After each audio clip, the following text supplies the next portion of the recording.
Please raise your right hand and repeat after me. I, Donald John Trump, do solemnly swear.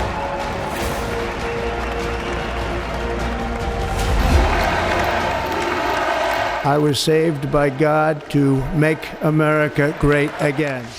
24 hours after his inauguration on the 20th of January of this year, 2025, President Donald Trump is already making headlines for his bold and at times controversial moves, reversing key policies from the previous administration and reasserting a vision of American dominance. From sweeping executive orders that threaten to reshape the American landscape to contentious statements about U.S. territorial ambitions, Trump's first day back in office has set a combative tone for his second term. But what does this mean for the United States of America and, more importantly, for the world? Hello and welcome to Statecraft with me, Geeta Mohan.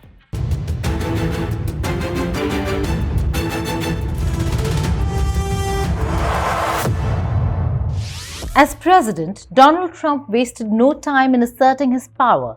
Early on, he signed a series of executive orders that would fundamentally alter the fabric of American society and its foreign policy. From immigration to economic measures, his first wave of actions has sent shockwaves through the political establishment.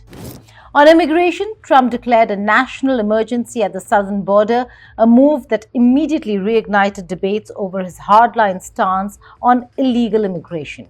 He followed up by announcing plans to reinstate the controversial Remain in Mexico policy.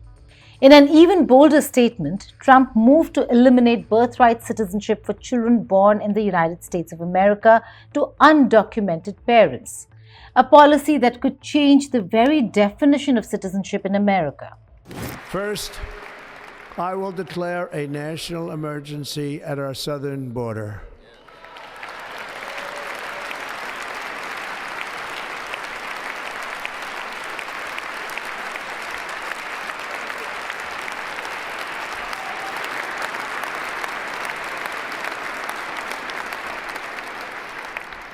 All illegal entry will immediately be halted, and we will begin the process of returning millions and millions of criminal aliens back to the places from which they came.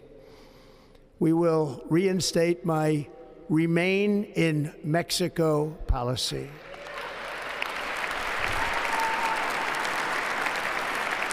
I will end the practice of catch and release. And I will send troops to the southern border to repel the disastrous invasion of our country.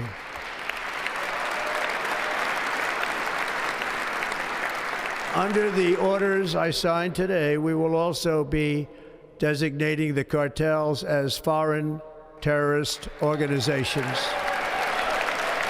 This directly affects India, as currently there are approximately 725,000 undocumented Indian immigrants, making them the third largest group of illegal immigrants in the country after those from Mexico and El Salvador. Trump's proposed changes will likely affect millions of people, including many from immigrant communities across the globe. His hardline approach, with policies targeting undocumented immigrants and focusing on national security, could fundamentally alter the landscape for both new arrivals and long-established communities in the US. Trump again wasted no time in reinstating one of the most controversial actions from his first term, withdrawing from World Health Organization. On his first day in office, Trump signed an executive order to formally initiate the US exit from WHO, a move that had been blocked under the Biden administration. This withdrawal process, according to US laws, will take about a year, meaning the US will remain a member for the foreseeable future. But the rationale behind this decision is clear. Trump has repeatedly criticized WHO, accusing it of mismanaging the COVID-19 pandemic and of being unduly influenced by China. His position is simple: reform the WHO or leave it entirely. This withdrawal, however, carries major risks. Experts argue that it could weaken US influence in global health matters and potentially stall international health responses to future pandemics. As one of the largest contributors to WHO's budget, US withdrawal could lead to significant shortfalls in funding for global health initiatives, from vaccine distribution to disease prevention.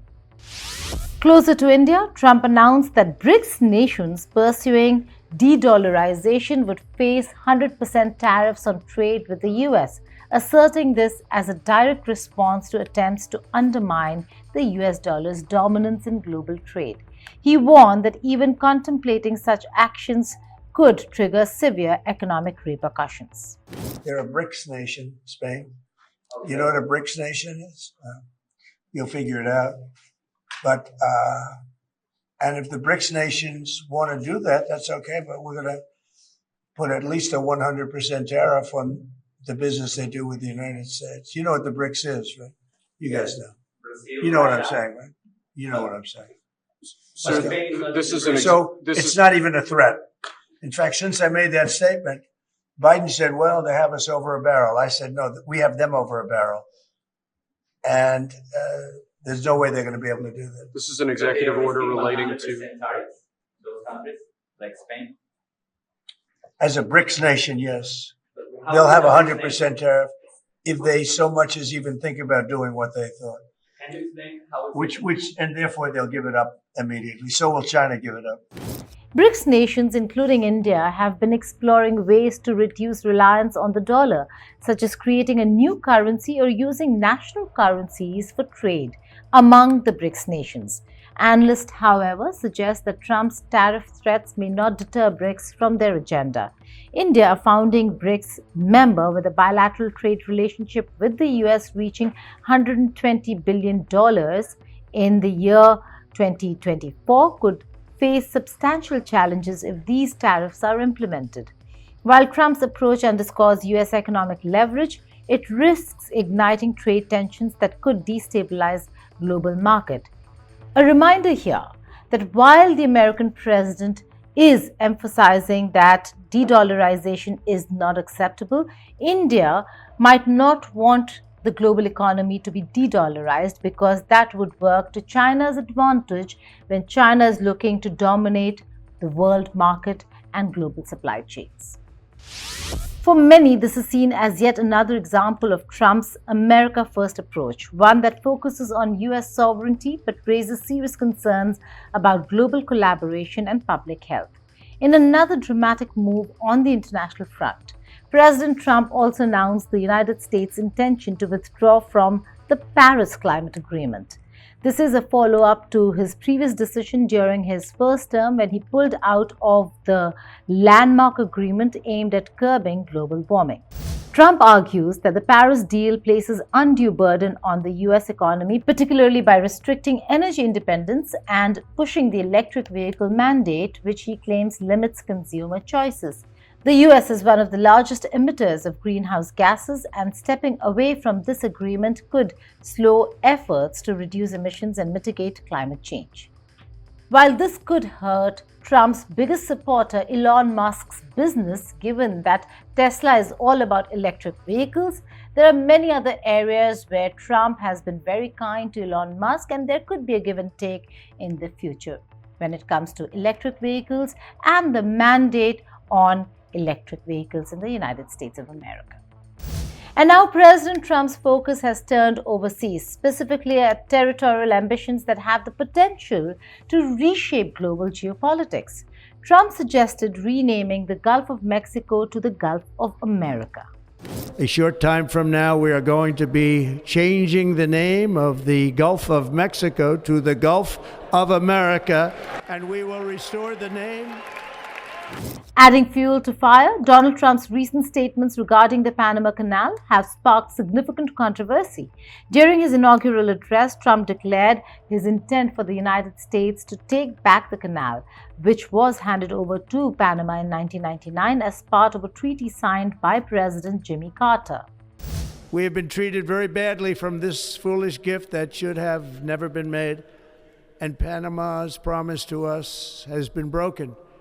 The purpose of our deal and the spirit of our treaty has been totally violated. American ships are being severely overcharged and not treated fairly in any way, shape, or form, and that includes the United States Navy. And above all, China is operating the Panama Canal, and we didn't give it to China, we gave it to Panama, and we're taking it back. Trump described the transfer as a foolish gift and alleged that Panama has violated its commitments regarding the canal's operation, claiming that China is effectively controlling it. Furthermore, Trump accused Panama of imposing excessive charges on U.S. vessels, including those of the U.S. Navy, and stated that American interests have been disregarded since the canal's transfer to Panamanian control. In another one of his decisions, Trump pardoned over 1,500 individuals connected to the January 6th Capitol riots. This decision has drawn backlash from law enforcement, political figures, and international allies, who view it as undermining the rule of law. Trump signed an executive order mandating that the federal government recognize only two sexes, male and female, based on biological distinctions. This policy requires all government documents, including passports and visas, to reflect this binary classification, effectively eliminating recognition of non-binary and transgender identities. This week, I will also end the government policy of trying to socially engineer race and gender into every aspect of public and private life.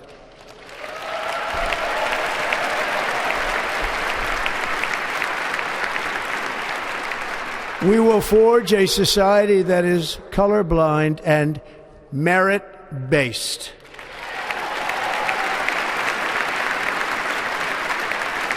As of today, it will henceforth be the official policy of the United States government that there are only two genders, male and female.